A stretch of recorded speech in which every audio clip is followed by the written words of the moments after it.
ওমর প্রতিদিন রাতে ডায়েরি নিয়ে বসতেন। বিশ্বনবীর সাহাবী ওমর যেদিন মারা গেলেন, ওই উমরে ফারুককে যারা দৌত করার কাজে গেল, ওরা মুসলমান ভাই যেই সময় পিছনের কাপড়টা ওনারা সরাইলেন, দেখলেন উমরের পিঠের মধ্যে চাবুকের দাগ আছে। চাবুকের বাড়ি জুড়ে বলেন আল্লাহু আকবার। যারা দৌত করতেছেন তারা এবার মনে মনে বলল, উমর ছিলেন একজন প্রেসিডেন্ট, উনার সামনে দাঁড়াইয়া কেউ কথা বলার সুযোগ পাইত না। এক কথায় শয়তান উমরকে দেখলে 40 হাত দূরে দিয়ে আসে যাইতো। জুড়ে বলেন ঠিক কিনা? এই উমরের সামনে দাঁড়াইয়া কারো কথা বলার সুযোগ নাই। এই উমরের পিঠে খেয়ে চাবুক দিয়া মারল, এমন মার মারল পিঠটা ঘা হয়ে গেছে, একেবারে ঘা হয়ে গেছে। সন্তান বলে, এ ভাইরা আমার বাবার জীবন ডায়েরি আছে, আমার বাবার জীবনের ইতিহাসের ডায়েরি আছে, আমার বাবার ডায়েরি দেখো এখানে কি লেখা আছে। সমস্ত সাহাবায়ে কেরাম এবার ডায়েরি তালাশ করলেন, এবার লক্ষ্য করে দেখলেন উমর প্রতিদিন রাত্রে চাবুক নিয়া আর নিজের জীবনের ডায়েরি নিয়া সামনে বসতেন। সুবহানাল্লাহ। যদি একটা দিন একটা নেক আমল কম হয়ে যাইতো, নিজের চাবুক দিয়া উনি নিচে নিচে নিজে মারতেন, এরকম আঘাত করতেন। হে ওমর, প্রতিদিন তুমি 10 রাকাত তাহাজ্জুদ পড়ো, আজকে 8 রাকাত তোমারে কে কইলো পড়ার লাগে? সুবহানাল্লাহ। আর আজকে আমরা নামাজ নাই, রোজা নাই, হজ নাই, যাকাত নাই, নিজের আমলের কোনো হিসাব নাই। প্রতিদিন হাজার খানেক মিছা মাথা আছে না নাই? কথা জোরে বলেন আছে না নাই? নাচ গান, খেলাধুলা, হাউজে বাম্পারে যাওয়া, বেড়ি নাচানো, মোবাইলে নাচ গান দেখা শুনে এখন আছে না নাই? সব আছে। একটা দিন আমরা কোন সময় নিজের জীবন ডায়েরি নিয়ে বসলাম আর একটা ভার নিজের নফসকে জিজ্ঞেস করলাম, হে ইমাম সাহেব প্রতিদিন 5টা রাকাত 6 রাকাত তাহাজ্জুদ নামাজ পড়লা, রমজান মাসে 30টা রমজান যায়, প্রতি রমজানে তাহাজ্জুদ নামাজ পড়ো, আজকে কেন পড়লা না? নিজে মারছি। কথা জোরে এখন মারছি। উমর নিজের এরকম মারতেন চাবুক দিয়া, সাধারণ চাবুক না, এত জোরালো ভাবে আঘাত করতেন। যারা দৌত করতেছে তারা দেখে উমরের পিঠ একেবারে গা হয়ে গেছে। আল্লাহু আকবার। জোরে বলেন। গা হয়ে গেছে। উনি তখন ওনারা ডায়েরি যখন বের করলেন, দেখলেন হায় রে হায়, উমর তো প্রতিদিন নিজেরা আঘাত করতেন। আমার বায়ানা বাইতুল মাল থেকে দুধ বন্টন করে দেওয়া হলো। মদিনার সমস্ত ঘরে ঘরে বাইতুল মালের দুধ এবার গেল, কিন্তু না উমরের ঘরে কিন্তু বাইতুল মালের দুধ আনেন নাই। সুবহানাল্লাহ। নাই। এক কথা সরকারি দুধ যেটাকে বলা হয় সরকারি দুধ, উমরে ফারুক নিজের ঘরে আনেন নাই। ওনার একজন সাথী এক পেলা দুধ নিয়ে উমরের সামনে এবার হাজির হয়ে গেল। ওগো পয়গম্বরের সাহাবী ওমর, তোমার জন্য আমি দুধ আনলাম, মেহেরবানি করে আমার হাদিয়া কবুল করে নেন। সুবহানাল্লাহ। উমরে ফারুক রাদিয়াল্লাহু তাআলা আনহু জিজ্ঞেস করলেন, না এটা কিসের দুধ?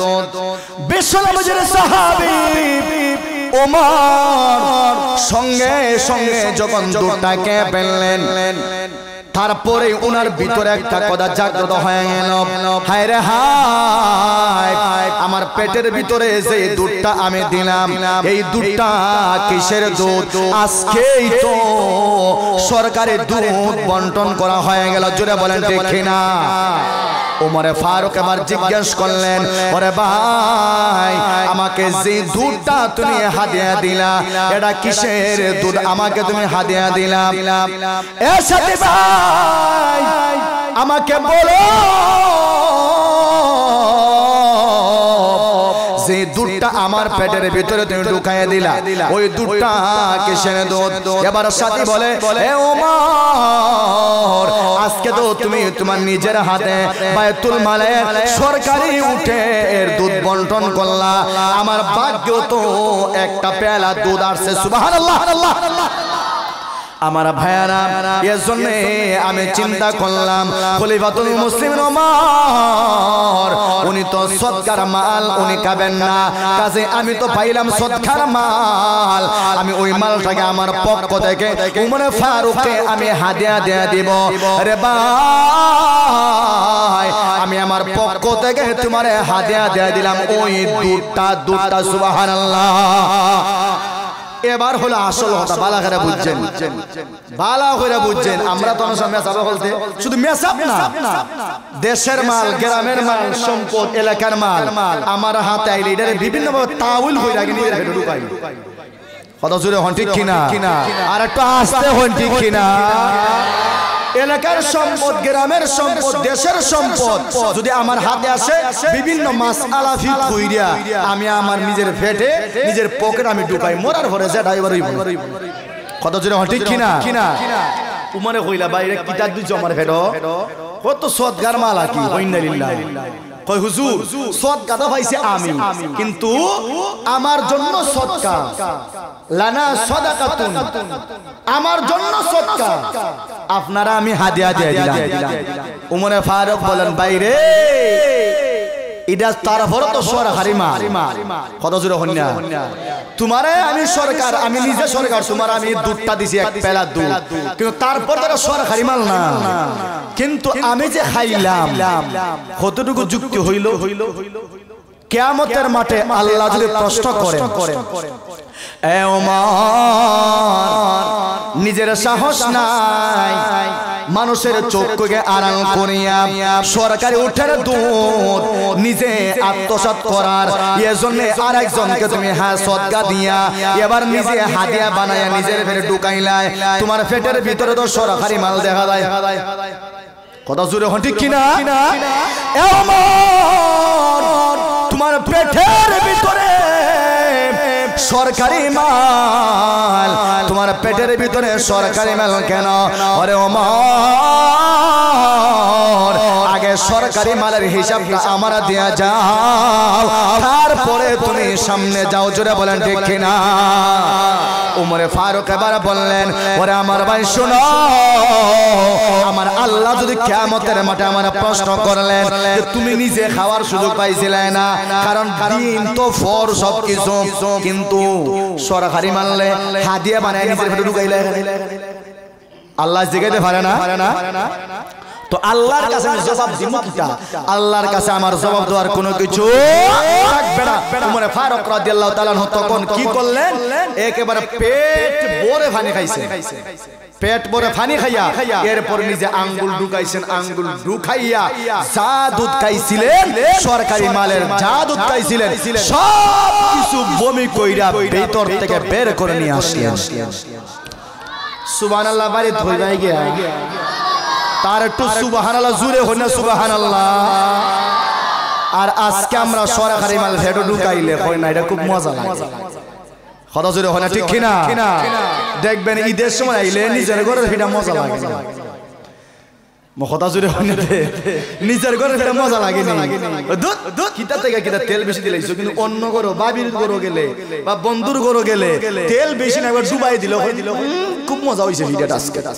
আর নিজেরটা দিছে না তো, কারণ ই ফের তো সারাটা জীবন ওই সারাটা বছর ওই অন্যটা গ্রহণ করছো না, আত্মা নিজেরটা দিলে গ্রহণ করবো। কথা জোরে হন না?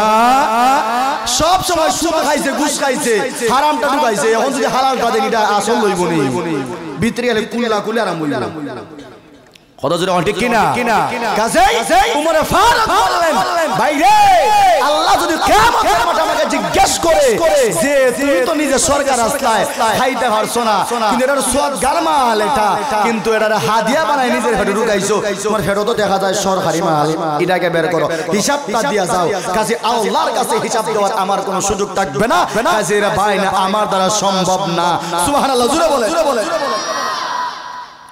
আমার ভাইরা এই হলেন হযরত ওমর ওনাদের ভিতরে পরিপূর্ণ ভয় ছিল কার আর একটু জোরে বলেন কার এ মুসলমান ভাই আল্লাহর ভয় থাকার কারণে আমার আল্লাহ ওনাদেরকে দুনিয়া থাকতে জান্নাতের সার্টিফিকেট দিয়ে দিয়েছেন জোরে বলেন ঠিক কিনা আমার আল্লাহ দুনিয়ায় নাম ধরে ধরে বললেন আবু বকর ফিল জান্নাহ উসমান ফিল জান্নাহ ওমর ফিল জান্নাহ আলী ফিল জান্নাহ জুবায়ের ফিল জান্নাহ তালহা ফিল জান্নাহ আব্দুর রহমান ইবনে আউফ ফিল জান্নাহ জোরে বলেন আল্লাহু আকবার আমার আল্লাহ নাম ধরে ধরে এরকম 10 জন সাহাবীর কথা বললেন জোরে বলেন কয়জন আর একটু জোরে বলেন কয়জন ওরে মুসলমান শোনো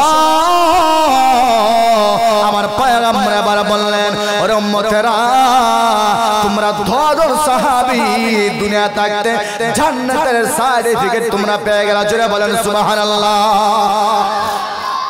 এই উমর এবার দেখেন নিজে কি করতেন আর আমরা কি করি উমরে ফারুক প্রতিদিন রাত্রে বেলা একেবারে যখন গভীর থেকে গভীর হয়ে গেল তখন উনি উনার নিজের ডায়েরি আছে নিজের একটা আমলনামার ডায়েরি আছে সুবহানাল্লাহ জোরে বলেন ভাই আচ্ছা যারা ব্যবসায়ী বাইরে আছেন আপনাদের প্রতিদিনের হিসাব নিকাশের একটা ডায়েরি আছে 1 টাকার কয়েল বেচলে 1 টাকা প্লাস একটা যে কোনো একটা জিনিস বেচলে এরপরে একটার পর একটা আছে না নাই রাত্রে যাওয়ার সময় সব রেখে করে হিসাব দেখি কয় টাকা বিক্রি হলো এরপরে লাভ লস এরপরে আলাদা করা হয় কি হয় না উমর ফারুক প্রতিদিন রাত্রে সামনে একটা সাবুক নিয়ে বসতেন কিতা লইয়া বইটা হযরত হন কিতা সাবুক আর নিজে খাতা কলম নিয়ে বসতেন বসিয়া উনি দেখতেন যে আজকে উমর তুমি কি পরিমাণ নেক আমল করলাই প্রতিদিন 30 রাকাত নফল নামাজ পড়তায় আজকে